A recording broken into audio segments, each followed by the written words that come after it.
All right, diving right in today.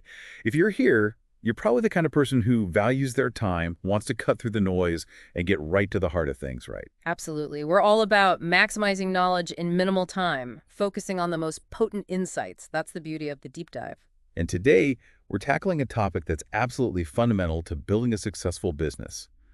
The people. How to attract them, manage them, lead them, and yeah, sometimes even, those difficult decisions like letting them go. It's all connected, isn't it? The human element is often the make or break factor, especially in a small business where every single person can have such a significant impact. Right. And our primary source material for this deep dive is people.pdf, which is actually based on the Small Business Operator's Manual by Hmm. Brad Poulos. Now, Brad's not just an academic spouting theories. He's been there, done that, both running his own small businesses and advising countless others. So we're dealing with real-world wisdom here, practical insights that you can actually apply. Exactly. We're going to try to distill the essence of what he's learned about this crucial aspect of entrepreneurship, managing people. So, to kick things off, Brad makes a clear distinction between management and leadership. He even quotes Steve Jobs on this. Management is about persuading people to do things they do not want to do, while leadership is about inspiring people to do things they never thought they could. What jumps out at you there? Well, it highlights the difference between, let's say, compliance and genuine motivation. Management often relies on a kind of top-down approach, telling people what to do, setting rules and expectations, but true leadership, as Jobs suggests, is about tapping into something deeper, igniting a passion within people to achieve extraordinary things. Yeah, I can see that. It's about inspiring people to reach their full potential, not just getting them to do the bare minimum. Precisely. It's about fostering an environment where people feel valued, empowered, and truly excited to contribute their best. And what's interesting is that Brad emphasizes that leadership isn't some mystical quality that you're either born with or not. He believes it's a set of skills that can be learned and honed through conscious effort. That's a pretty empowering message, don't you think? Absolutely. It means that anyone with the right mindset and commitment can develop into an effective leader. It takes self-awareness, practice, and a willingness to learn from both your successes and your mistakes. Totally. So let's get into the nitty-gritty of how to do that. Brad outlines 5 fundamental leadership principles that he learned early in his career while working as a new manager at Telesat Canada. These were actively instilled in the company culture, taught by senior leadership, and even, I love this detail, printed on things like coffee mugs and those little note cards that people kept on their desks. It's a great example of how to really embed these principles into the fabric of the organization. It's not just a one-time training session. It's about constantly reinforcing the desired behaviors and making them an integral part of how the company operates. Yeah, it's about making it a way of life, not just some abstract concept. So the first principle is focus on the situation, the issue, or the behavior, not the person. What's the wisdom behind that approach? It's about depersonalizing feedback. When you address the problem, not the individual, it becomes less about attacking someone's character and more about constructively working together to improve a specific situation. This preserves relationships and fosters a more positive and productive work environment. Right. It takes the sting out of criticism, doesn't it? It makes feedback less threatening and more focused on finding solutions. Exactly. It's about separating the deed from the doer, so to speak. Okay, the second principle is to maintain the self-confidence and self-esteem of others. Why is this so important, especially in the context of a small business? Well, in a small team, morale is everything. When people feel good about themselves and their abilities, they're naturally more motivated and engaged. It's about creating a culture where people feel safe to take risks, try new things, and yes, even make mistakes without feeling like they'll be ridiculed or punished for it. It's about fostering a growth mindset, isn't it? Where setbacks are seen as opportunities to learn and improve, not as personal failures. Exactly. A leader's role is to nurture that kind of environment, to create a space where people can thrive and reach their full potential. Makes sense. All right, principle number 3. Maintain constructive relationships with your employees, your peers, and your managers. Again, why is this particularly crucial in a small business setting? Because strong relationships are the foundation of a healthy and productive work environment. When people trust each other, they communicate more openly, collaborate more effectively, and are generally more supportive of each other. In a small business where resources are often limited and everyone is wearing multiple hats, that kind of teamwork and camaraderie is essential. Right. It's about building a cohesive unit, a team that's greater than the sum of its parts. Precisely. And that all starts with fostering strong, positive relationships. Okay, the fourth principle is to take initiative to make things better. It's about being proactive, not just reactive. Yes, this is about cultivating a culture of ownership. It's about encouraging everyone at all levels to be problem solvers, to identify areas for improvement, and to take the initiative to implement positive changes. It's about feeling empowered to make a difference, not just waiting for someone else to fix things. Exactly. And that sense of ownership is incredibly powerful.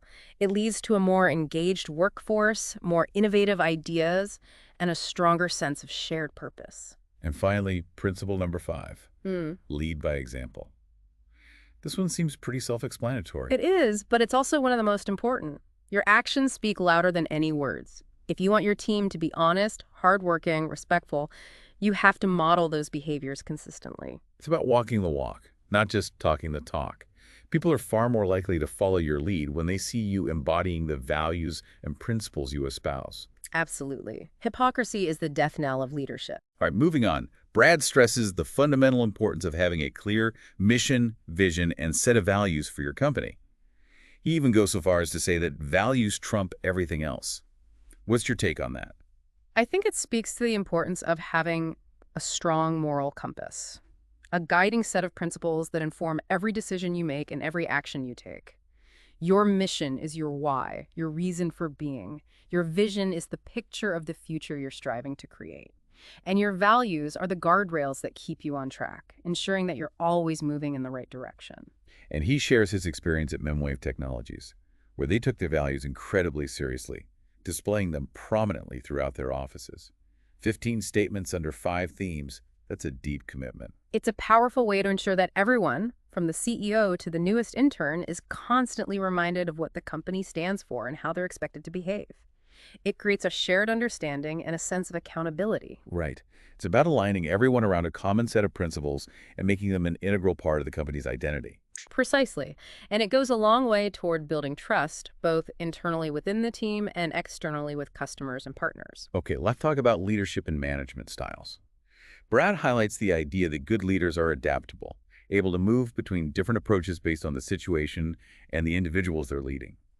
He also introduces the concept of mechanistic versus organic management, which comes from Burns and Stalker's work on organizational structure.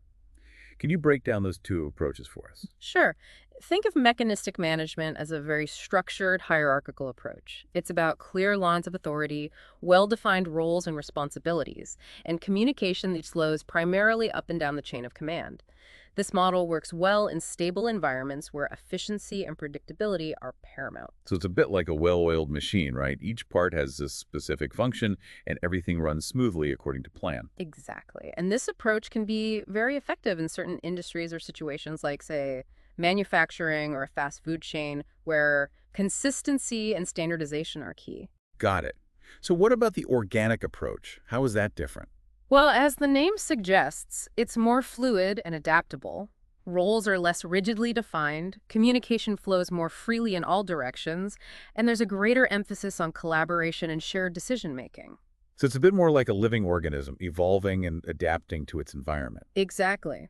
And this approach tends to be more effective in dynamic, fast-changing environments where innovation and agility are crucial. Think tech startups or creative agencies. So how does a small business owner decide which approach is best for them? It really depends on the nature of their business, the industry they're in, and the specific challenges they're facing. The key is to understand the pros and cons of each approach and then find the right balance for their particular situation. Right, it's not an either proposition. It's about finding the right mix of structure and flexibility to suit your specific needs. Precisely. And remember, as a leader, you need to be adaptable.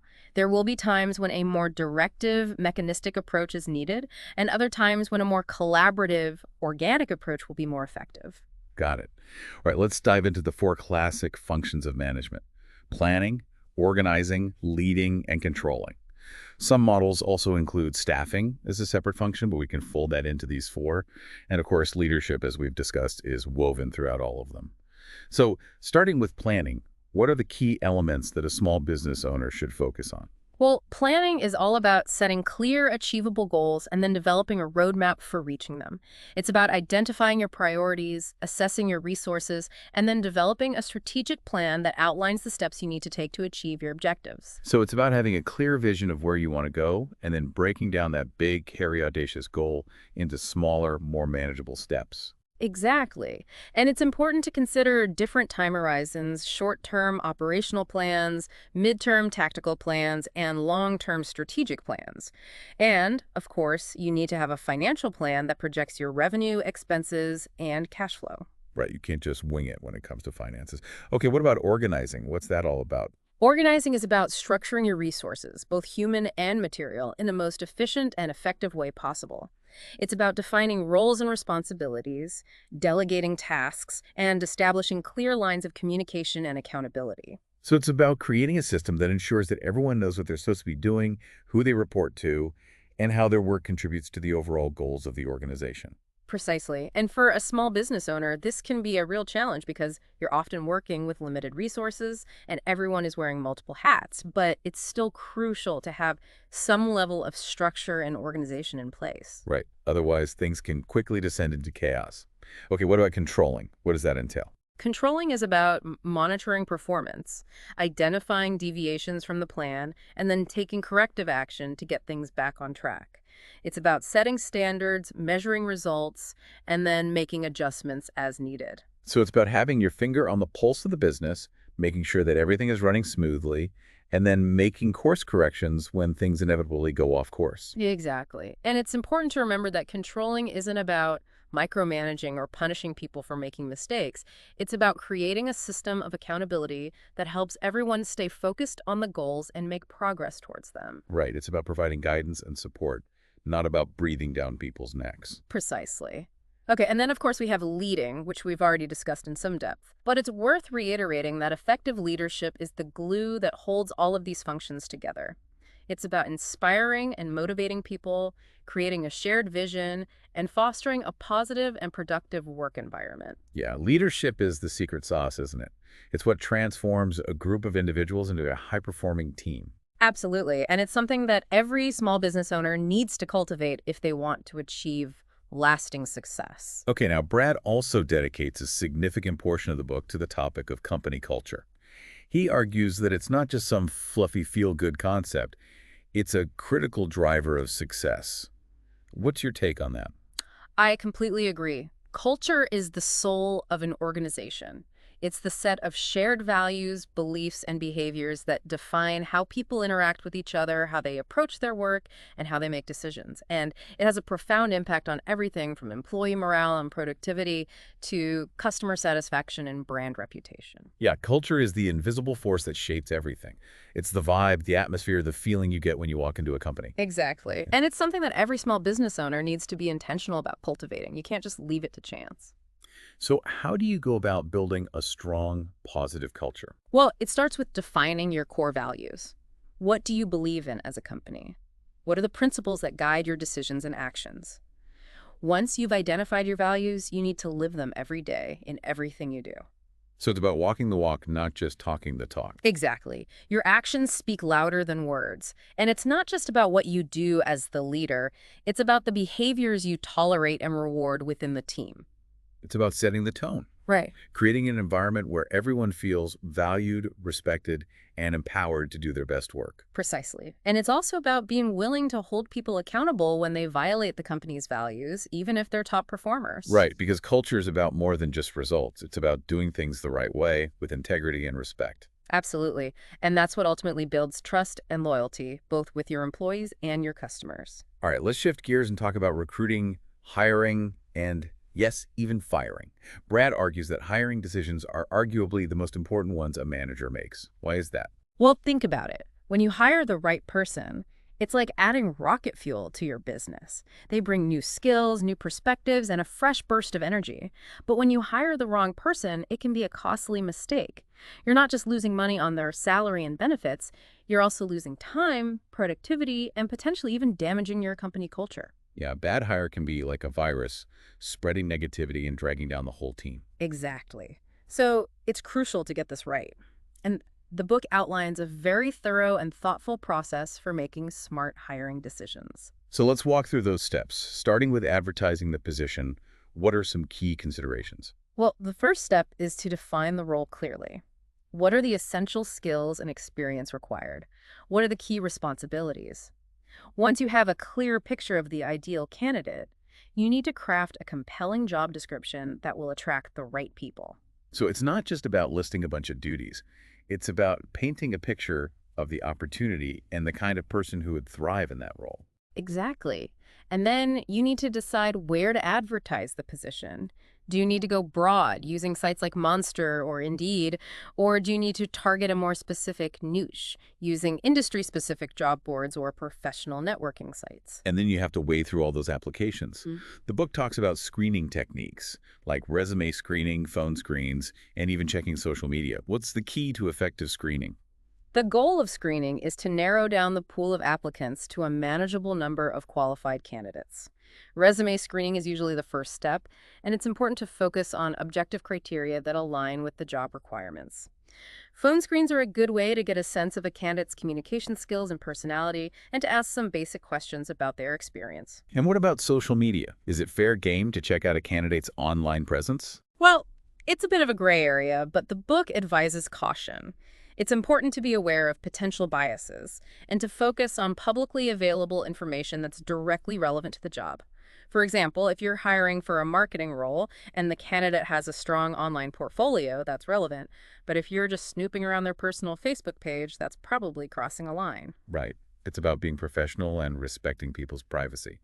Okay, let's talk about the job interview. What are some best practices for conducting effective interviews? Well, the book emphasizes the importance of beginning with the end in mind. What does that mean? It means going into the interview with a clear understanding of what you're looking for in a candidate, both in terms of skills and experience, and in terms of cultural fit. So it's not just about grilling them with questions. It's about having a conversation and trying to get a sense of whether this person would be a good fit for your team and your company. Exactly. And the book recommends using behavioral questions, which ask candidates to give specific examples of how they've handled situations in the past. This helps you assess their problem-solving skills, their communication style, and their ability to work under pressure. And the structure of the interview itself is important, right? Absolutely. The book recommends using a consistent set of questions for all candidates for a given role, which helps minimize bias and allows you to compare candidates more fairly. It's also a good idea to have multiple people interview each candidate, ideally from different departments or levels within the organization. So you're getting a more well-rounded perspective. Precisely. And the book even mentions the dining interview, which is basically taking a candidate out to lunch or dinner to see how they behave in a more social setting. This can be helpful for roles that involve a lot of client interaction or public speaking. Right. You want to make sure they're not going to embarrass you in front of a client. Okay. After the interviews, there's often a stage of post-interview screening, which can include things like personality tests, skills assessments, and background checks. Why are these steps important? Well, they provide additional data points that can help you make a more informed decision. Personality tests can give you insights into a candidate's work style, their communication preferences, and their potential fit within your team culture. Skills assessments can verify their technical abilities, and background checks are essential for ensuring that they're who they say they are and that they don't have any red flags in their past. So it's about doing your due diligence and making sure you're hiring someone who's both qualified and trustworthy. Precisely. Okay, let's talk about the job offer. What are some key elements to keep in mind when crafting a job offer? Well, obviously, you need to include the basics like the job title, the salary, and the start date. But it's also important to address things like intellectual property assignment, which ensures that any work the employee creates while working for you belongs to the company. And you need to have a clear termination clause that outlines the terms of their employment and how they can be terminated. So you're setting clear expectations from the outset. Exactly. And it's also a good idea to include a probationary period, typically 3 to 6 months, during which both you and the employee can evaluate the fit. If it's not working out, you can part ways without any hard feelings. And speaking of parting ways, let's talk about termination. Nobody likes to fire people, but it's sometimes necessary. What's the best way to handle a termination meeting? The book emphasizes the importance of being direct, respectful, and prepared. Choose a private setting, have a witness present, And make sure you have all the necessary paperwork in order. Be clear and concise about the reasons for the termination, but don't dwell on the negatives. And try to treat the departing employee with dignity and compassion. Yeah, it's a tough conversation to have, but it's important to handle it professionally. Absolutely. And remember, this is a significant life event for the person being terminated. It's important to be sensitive to their feelings even as you're protecting the interests of your business. Okay, let's move on to motivation. Brad discusses Herzberg's motivator hygiene theory, which suggests that job satisfaction and dissatisfaction aren't simply opposites, but are influenced by different factors. Can you explain that? Sure, hygiene factors are things like salary, benefits, working conditions, and company policies. When these are inadequate, they can lead to job dissatisfaction. But simply improving them doesn't necessarily lead to motivation. Motivator factors, on the other hand, are things like the work itself, the level of responsibility and autonomy, opportunities for growth and advancement, and recognition for achievements. These are the things that truly engage people and drive them to do their best work. So it's not just about making people comfortable, it's about giving them meaningful work that challenges them and makes them feel valued. Precisely. And it's important to remember that motivation is an ongoing process. You can't just set it and forget it. You need to constantly be looking for ways to keep your employees engaged and excited about their work. Right, it's about creating a culture of continuous learning and growth. Absolutely. Okay, the book also touches on the importance of having a clear compensation philosophy. What does that mean? It means having a well-defined system for determining how you pay your employees. This includes things like establishing salary ranges, determining performance bonuses, and deciding on benefits packages. A good compensation philosophy should be fair, transparent, and aligned with your business goals. So it's about making sure that you're paying people competitively, but also in a way that's sustainable for your business. Exactly. Okay, we're getting close to the end here, but there are a couple more things I want to touch on. One is the talent triangle, or BODCAT model, developed by Dr. Sean Wise. It's a framework for assessing the strengths of a management team, especially in a startup context. Can you briefly describe it for us? Sure. The talent triangle identifies three key areas of expertise: business acumen, domain knowledge, and operational experience.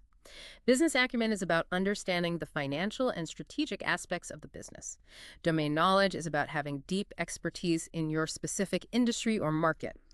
And operational experience is about knowing how to get things done, how to manage projects, and how to execute effectively. So the idea is that no one person can be an expert in all three areas, but a strong management team will have a good balance of these skills. Exactly.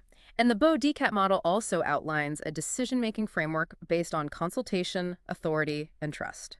The idea is that decisions should be made collaboratively, with input from everyone who's affected, but ultimately the person with the most relevant authority should make the final call, and everyone should trust that they're making the best decision for the team. So it's about finding the right balance between democracy and decisiveness. Precisely. And it's a model that can be applied to any team, not just startups. Great. And finally, let's talk about employee turnover. It's a natural part of business, but it can also be disruptive and costly. Brad offers some advice on how to manage turnover effectively, starting with the idea that you shouldn't try to hold on to people who are determined to leave. Why is that? Well, as the book points out, once an employee has decided to move on, there's often not much you can do to change their mind. And even if you do manage to convince them to stay with a counteroffer, it's often just a temporary solution. The underlying reasons for their dissatisfaction will likely still be there, and they'll probably end up leaving anyway down the road. So it's better to cut your losses and focus on finding a good replacement. Exactly. And it's also a good opportunity to learn from the situation. Conduct an exit interview and try to understand why the employee is leaving. Was it something specific about the job, the company culture, or their manager? Or was it simply a better opportunity elsewhere? The insights you gain can help you improve your retention efforts in the future. Right. It's about turning a negative into a positive. So, to wrap things up, we've covered a lot of ground today, from the fundamentals of leadership to the intricacies of hiring and firing and everything in between. What are some key takeaways that our listeners should keep in mind?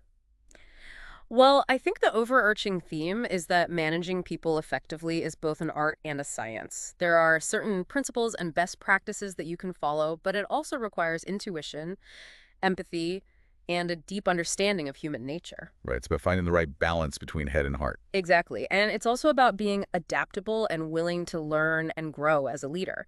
The business world is constantly changing, and the best leaders are the ones who can evolve and adapt along with it. So our challenge to you, our listener, is this. Think about your own leadership style, your hiring practices, and your approach to motivation. What are you doing well? What could you improve? And what one small step can you take today to start moving in a more effective direction? That's something to chew on. And as always, we're eager to hear from you. What other aspects of small business operations would you like us to deep dive into next? Let us know. Thanks for joining us.